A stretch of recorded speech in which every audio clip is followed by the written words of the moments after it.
Welcome to how to create a guest network on a TP-Link router. Here's how to share your internet to more users while protecting your own network. Wireless.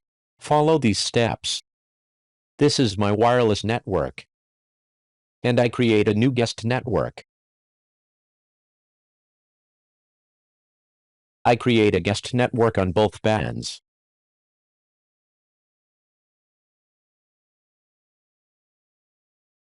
You set a password if you want.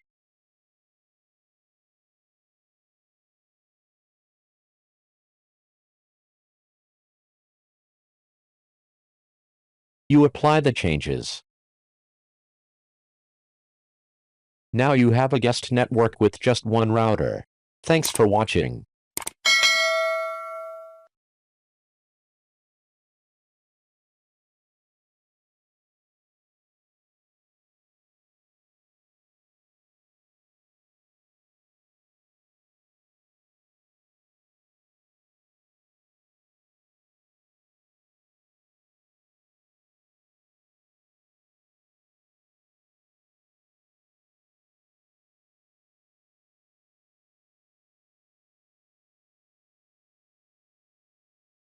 You can customize the guest network to your own preferences.